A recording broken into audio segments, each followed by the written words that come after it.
Então, a comunicação institucional, quando nós falamos de comunicação institucional, ela se refere, né, à questão de você conseguir estabelecer relações duradouras com o público. Então, a comunicação institucional, eu estou trabalhando a imagem institucional da empresa. Então, é no desenvolvimento de pesquisa, de levantamento de informações de públicos, ações personalizadas e segmentadas, investimento em assessoria de imprensa, por exemplo, e responsabilidade social. Então, é muito comum a empresa desenvolver pesquisa para identificar qual que é a imagem, né, que a empresa, né, a instituição tem no mercado, para saber também informações sobre o público que ela atende, porque aí ela vai desenvolver ações direcionadas, né, ou estratégias direcionadas aos anseios deste público. É comum também desenvolver ações que são personalizadas de acordo com cada segmento que a empresa está atuando no mercado. E aqui eu coloquei para vocês, né, algumas ações relacionadas à comunicação institucional, tipo relacionamento com veículos de comunicação social, abastecendo-os com informações relativas à empresa. Então, eu vou pegar, por exemplo, uma revista da minha região ou da minha cidade e eu posso passar informações, sejam informações de projetos sociais ou informações até mesmo sobre a empresa por meio de press releases, por exemplo, para que seja publicado informações sobre a empresa nesse veículo de comunicação. Constantemente a empresa está organizando aí o seu mailing list, né, a lista de clientes e atualizando esse mailing para que ela estabeleça contatos que sejam mais efetivos com os seus diversos públicos também. O que mais? Edição de periódicos direcionados tanto a público externo quanto público interno, por exemplo, boletins, jornais, revistas, isso da própria organização informando ações ou informando o que ela está fazendo de diferente, produto que ela está lançando, campanhas, né, de funcionários. Então, sempre trabalhando essa imagem institucional. O que mais? Elaborando outros produtos jornalísticos, como sendo vídeos, programas de rádio ou televisão. Então, é muito comum a empresa desenvolver um vídeo institucional apresentando o que é a empresa, o histórico, né, os objetivos dela, os produtos que ela trabalha, quais são os princípios, os valores. Então, esse vídeo pode ser destinado a fornecedores, a grandes clientes, podem ser utilizados, objetivando sempre trabalhar essa imagem institucional.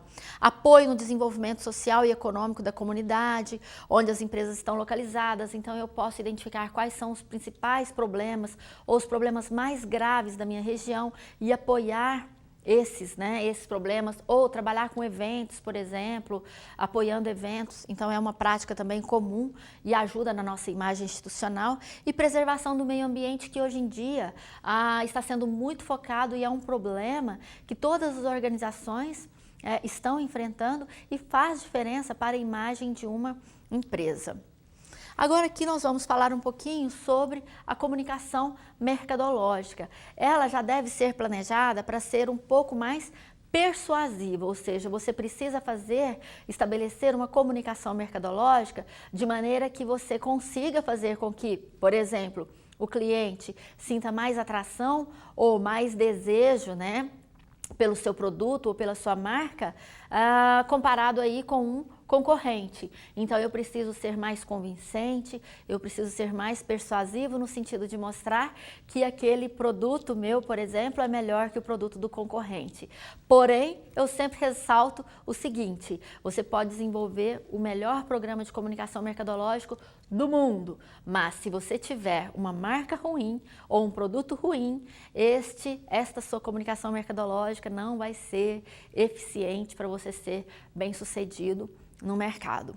Então, como eu disse a vocês, a comunicação mercadológica ela é projetada para ser persuasiva, para conseguir um efeito calculado nas atitudes e ou comportamento do público-alvo, de acordo com os objetivos de marketing da empresa. Então, a empresa tem um objetivo de marketing, por exemplo, de atingir 20% de market share, ou seja, 20% de participação de mercado. Então, dentro de um mercado que tem aí uma capacidade, né, de 100%, eu quero uma fatia desse mercado de 20% em um ano. Então, eu vou estabelecer quais são as ações de comunicação de marketing que eu vou desenvolver para que possa possibilitar o alcance desse objetivo de aumento de market share, por exemplo, de 10% para 20% em um ano. Então aqui eu coloquei as ferramentas da comunicação de marketing, né? Que são, por exemplo, promoções de vendas, que são ações, né, de curto prazo para incentivar a compra em maior quantidade ou por impulso de produtos pelo consumidor. Então, quando você vê ali aqueles cupons, né, cupons para você participar de sorteio, aquelas promoções, leve 3, pague 2. Então, isso é uma promoção de vendas que a empresa está implementando para aumentar suas vendas, por exemplo, ou gerar uma compra aí por impulso, aumentar as vendas em termos de quantidade por um único cliente, né, por alguns clientes, ou gerar a compra por impulso. A propaganda já é uma comunicação em pessoal, que a empresa pode fazer a comunicação da sua marca, dos seus produtos, atingindo aí um público de massa. Mas a comunicação via propaganda, ela pode ser o quê? Ela pode ser informativa para falar que um produto existe, não é? Ela pode ser uma propaganda de lembrança, como a Coca-Cola sempre faz com a gente, para a gente lembrar que aquela marca existe no mercado. Nós temos as vendas pessoais, que diferente da propaganda, a venda pessoal, o que que ela vai fazer? Ela vai efetivar a venda. Então, eu faço uma propaganda para despertar o interesse do consumidor em relação ao meu produto. E utilizo a venda pessoal para quê? Para efetivar, então, essa venda. A partir do momento que o consumidor entrou na minha loja, por exemplo, eu vou fazer o quê? Eu vou utilizar, né, todas as habilidades do meu vendedor para que ele consiga efetivar a venda daquele produto que está sendo promovido via promoção de vendas ou que está sendo divulgado via uma propaganda. O marketing direto, que acredito que vocês conheçam bem, a questão do e-mail marketing ou malas diretas, telemarketing, que eu tenho certeza que vocês amam receber ligações, né, de telemarketing. Então, isso são ações de marketing direto. Eu estou contactando com o meu público-alvo, utilizando aí um meio eletrônico, por exemplo, para, né, comunicar com ele sobre alguma ação ou oferecer determinado produto. A publicidade, que eu posso utilizar, que aí a diferença da publicidade e a propaganda ela tem ali o patrocinador, né, identificado, é a empresa quem banca. A publicidade ela pode ser, né, gratuita, eu posso participar, sei lá, de alguma campanha, por exemplo, ou surge aí algum problema, vamos supor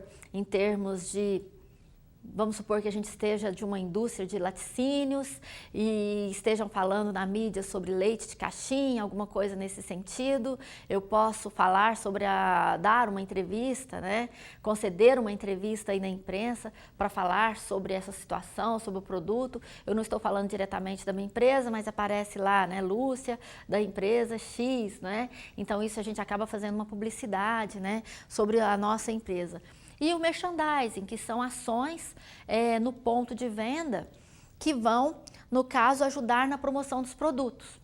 O merchandising as pessoas confundem muito com promoção de vendas. A promoção de vendas eu estou oferecendo um benefício para você como consumidor. Então você vai ter um cupom ou você vai ter um desconto, sei lá, comprando determinada quantidade. Agora o merchandising não. Eu estou utilizando um display para expor um produto. Então você pega e coloca um display da sandália havaiana, né? Aquilo ali é um merchandising. Você está expondo o produto no ponto de venda. Agora quando você coloca ali a propaganda, né, sei lá, de X% de desconto, a promoção de vendas de X% de desconto na Havaiana, aí é uma promoção de vendas.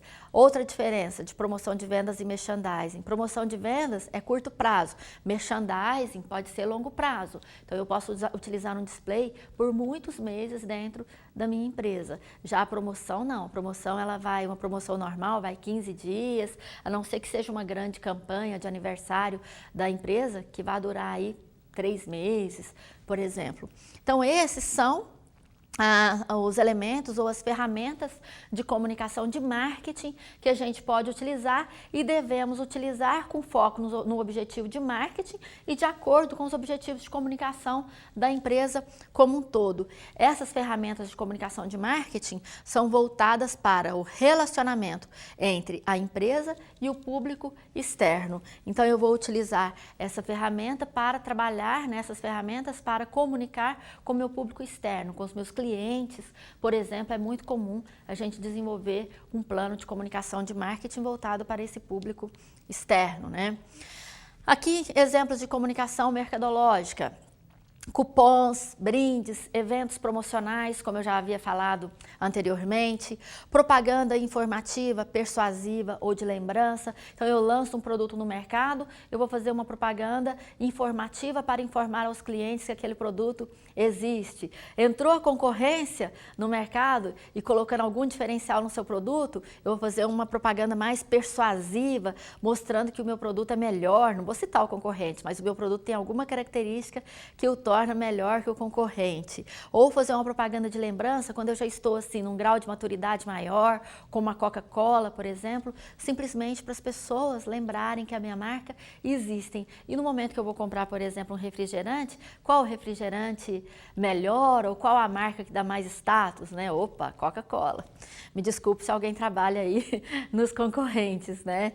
Mas sem preferência à marca, apenas um exemplo aqui para vocês. O que mais? E-mail marketing para clientes, telemarketing, como eu já havia falado, mala direta, exposição de produtos no ponto de venda, isso aí é o merchandising, profissionais de vendas internos ou externos, que isso aí é a venda pessoal. Então, em conjunto, a gente deve coordenar o uso dessas ferramentas para nós atingirmos aí os nossos objetivos de comunicação. Dentro da comunicação interna, né? Então, eu considero essa fala aqui do Kaplan e Norton, que eles são aí os precursores do Balance Scorecard. Ele coloca aqui, em função da falta de alinhamento estratégico entre a companhia e seus funcionários, menos de 10% das estratégias são efetivamente executadas. Ou seja, o que ele quer dizer com isso? De todas as estratégias que são delineadas, apenas 10% são implementadas. E muitas vezes, né, esse problema, ou seja, esses 90% das estratégias que não são implementadas, é por falta de um alinhamento estratégico entre a companhia e os seus funcionários, ou seja, falhas nos processos de comunicação. Tá vendo? Então isso é muito importante quando a gente está atuando nesse ambiente, né? Esse ambiente que é marcado aí por essas mudanças, né, organizacionais. Então, nós precisamos compartilhar simultaneamente a mesma visão e direção. Nós precisamos compreender a importância de nossas atribuições dentro das empresas e nós precisamos de ajudar a empresa a alcançar os objetivos. Ou seja, quando nós pensamos na comunicação interna, nós devemos utilizar essa comunicação para que a empresa, os funcionários saibam quais são os objetivos organizacionais, saibam a sua importância dentro de um cargo para ajudar a empresa a atingir esses objetivos organizacionais. E nós temos que todos em conjuntos compartilhar dos mesmos valores e em busca dos mesmos objetivos, senão cada um vai remar para um lado.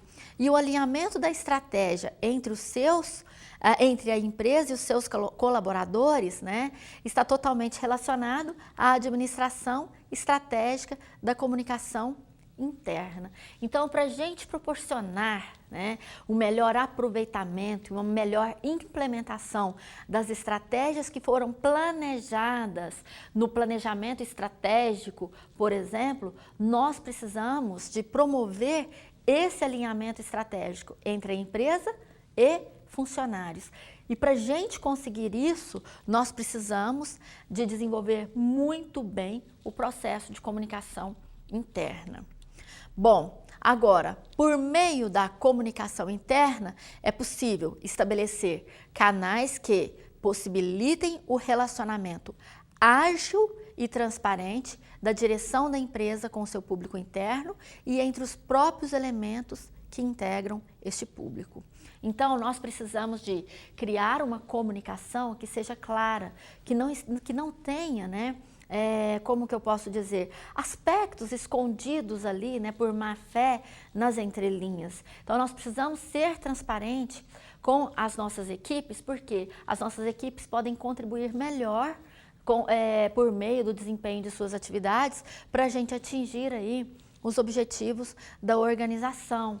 Então, é fundamental conhecer o público interno da empresa. Assim como nós precisamos conhecer o nosso público externo, os diversos públicos, né, interessados, aí, os stakeholders, né, que são os públicos interessados na nossa organização, nós precisamos de conhecer o nosso público interno para estabelecer o melhor ou a melhor forma de comunicação interna entre todos, promover essa interação social e esse compartilhamento de conhecimento, né, de ideias. Isso é um ponto muito importante na comunicação interna.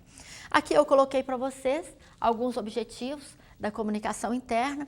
Então, nós temos aí como objetivos tornar influentes, informados e integrados todos os funcionários da empresa, informar aos colaboradores de uma empresa as transformações ocorridas no ambiente de trabalho. Então, nós utilizamos a comunicação interna para a gente informar as mudanças que estão ocorrendo, seja em termos de novos produtos, novos processos que nós estamos utilizando na organização, seja sobre algum prêmio que nós ganhamos, né, no mercado. Então, sempre nós estamos utilizando a comunicação interna para integrar os funcionários e para proporcionar conhecimento dos funcionários em relação ao que está ocorrendo na empresa. Informar também sobre o que está acontecendo no ambiente de trabalho, seja um novo executivo que veio aí de uma grande organização, né, para trabalhar em nossa empresa, seja mudança de sistemas que às vezes acontece, né, dentro da nossa empresa. Enfim, é importante sempre a gente informar sobre os fatores que estão mudando, né? E aí a gente faz então vários programas para passar essas informações para os funcionários. O que mais? Tornar, então, determinante a presença dos colaboradores de uma organização no andamento dos negócios. Então, os colaboradores, eles sempre vão saber como está, né, o andamento nos negócios, quais são as suas responsabilidades para o cumprimento das metas, o que mais? E facilitar a comunicação empresarial, deixando-a clara, né, objetiva para o público interno. Então, eu sempre coloco e reforço, gente, a transparência na comunicação interna é fundamental para a construção de uma imagem favorável da organização. Então, a comunicação interna, ela deve facilitar o compartilhamento da visão, da estratégia e dos valores organizacionais para que os objetivos sejam alcançados, compreender os processos que colaboram para a implementação da empresa e gerar o feedback contínuo sobre o desdobramento da estratégia. O que significa isso? Nós precisamos de utilizar a comunicação interna para a gente comunicar, né, para a gente compartilhar a missão, os valores, a visão da organização. O que é a missão da empresa? A missão da empresa é a razão de ser. Para que aquela empresa existe? Para a gente também disseminar quais são os valores da organização, solidificar, né, a questão da cultura organizacional. Então, a gente sempre utiliza a comunicação organizacional para isso. Então, é importante a gente ter também esse feedback contínuo, e aí é onde a gente utiliza muito a questão da intranet para comunicar com o público interno e ter esse feedback sobre diversas ações que a empresa geralmente implementa. Aqui eu coloquei para vocês quais são os veículos, né, utilizados na comunicação interna. Então, é comum nós utilizarmos relatórios, boletins, circulares, folders, jornais, memorandos, reuniões, correio eletrônico, a intranet, quadro de avisos. Então, é muito comum a gente ter aqueles murais, né, dentro da organização, a intranet divulgando ali vagas, que a gente pode fazer um recrutamento interno, na empresa, boletins informando alguns números ou alguns fatos que ocorreram, relatórios, sejam relatórios de dados, de resultados da organização, memorandos ou fazer reuniões com as equipes para passar informações que são importantes para os funcionários da organização.